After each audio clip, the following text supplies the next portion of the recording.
Y vamos con otro asunto. Durante las vacaciones se produce un mayor número de desplazamientos por carretera, por lo tanto hay que extremar las precauciones para evitar accidentes. Según un estudio reciente, el estrés al volante aumenta el riesgo de sufrir un accidente de tráfico y entre las lesiones más comunes está el latigazo cervical, el latigazo dorsal y lumbar y también los politraumatismos o fracturas.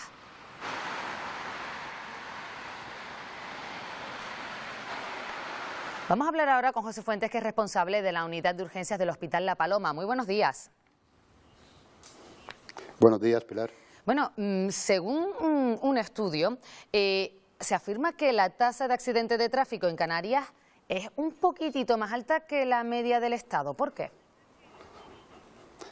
Bueno, es un poquitito más alta en Canarias, también es un poquitito más alta en Andalucía y un poquito más alta también en Levante. ¿Por qué? Pues somos las tres provincias o las tres regiones españolas turísticas por excelencia. Tenemos que pensar que en Canarias viven 2.200.000 personas, pero que el año pasado recibimos 14 millones de visitantes, es decir, el número de desplazamientos en nuestra isla es muchísimo mayor que en otras regiones.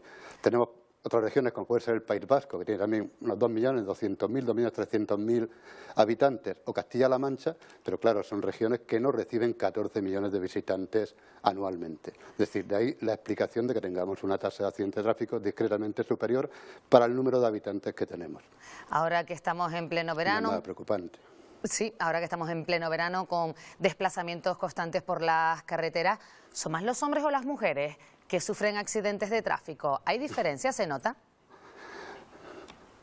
Hay una diferencia abismal, el 76%. Bueno, vamos a ver. No hay diferencia en cuanto a los accidentes de tráfico. Más o menos el 50% son hombres, el 50% son mujeres. Lo que sí es cierto es que los accidentes de tráfico más graves los sufren los hombres. De hecho, entre las víctimas de tráfico, de las víctimas mortales en los accidentes de tráfico, el 76% son hombres y simplemente el 25-26% son mujeres. ¿Y cuáles son las lesiones? Sí, dígame. Sufrimos el mismo número de accidentes de tráfico, hombres y mujeres, pero los hombres provocamos o sufrimos accidentes de tráfico bastante más graves. ¿Y cuáles son las lesiones más frecuentes? Bueno, las lesiones más frecuentes, afortunadamente, son las más leves, son las típicas contusiones, distensiones, porque los accidentes de tráfico más comunes son los accidentes de tráfico leves. Luego, cuando empezamos subiendo en la escala de gravedad, tenemos otro tipo de lesiones, como son el latigazo cervical, el esguince cervical, el esguince dorsal y lumbar, y conforme aumentamos la gravedad del accidente ya empezamos con fracturas, impactos, lesiones de órganos internos, que esos ya son los accidentes catalogados como extremadamente graves y que pueden causar víctimas mortales. Y cuando sufrimos un accidente de tráfico, aunque salgamos bien, ¿debemos ir a un médico a que nos asegure que realmente estamos perfectamente? Pues mire, me alegro que me haga esa pregunta, como se suele decir, porque nosotros en el Hospital La Paloma hemos constatado que entre el momento del accidente y que el paciente viene a vernos pasa una media de casi 12 horas.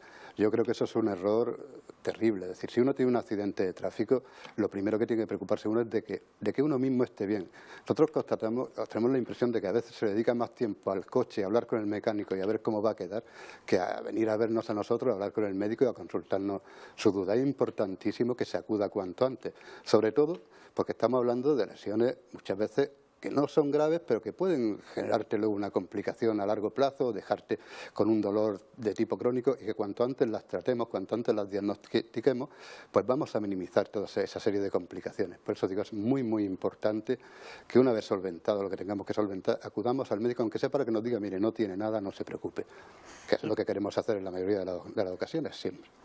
Y luego me imagino que una vez que tratan al paciente, esas recomendaciones habrá que llevarlas a cabo porque si no se va a cronificar lo que tengamos. Sí, realmente en España somos muy dados a automedicarnos, o bien cuando vemos que la sintomatología ya ha remitido parcialmente, que nos duele menos, pues cumplir las recomendaciones terapéuticas, incluso dejar de tomar la medicación o dejar de venir a rehabilitación, es decir, no hacer caso a lo que te está diciendo realmente el médico. Nosotros no ponemos los tratamientos por gusto, sino intentando conseguir la curación y también prever que no haya ningún tipo de complicación, ningún tipo de dolor residual o de control residual o de limitación funcional a medio o a largo plazo. Por eso es muy, muy importante cumplir no solo las recomendaciones terapéuticas, sino el tiempo pactado en cuanto al tratamiento realizado a ese paciente, ya sea medicamentoso, ya sea rehabilitador, todo. Hay que cumplirlo estrictamente todo. Los accidentes de moto, ¿esos sí que han aumentado? ¿Hay más motos en el parque móvil? No, a ver, hay muchas más motos en el parque móvil. La Dirección General de Tráfico publica un estudio estadístico de los últimos 10 años. En los últimos 10 años ha aumentado el número de motos en más de 700.000 vehículos. El número de accidentes en los que se ve implicado las motocicletas también ha aumentado. En el año 2005 solamente en un 15% de los accidentes se habían implicado en las motocicletas.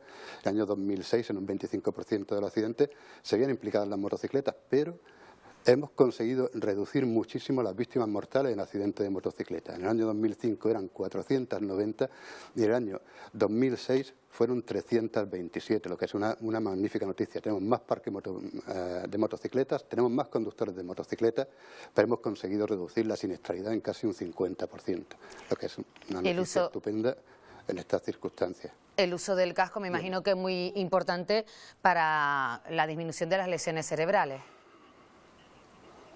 Bueno, el uso del casco es fundamental no solo para la disminución de las lesiones cerebrales, sino para evitar fallecimientos en accidentes de motocicleta. Esas lesiones cerebrales de extrema gravedad conducen al fallecimiento en un altísimo porcentaje de personas.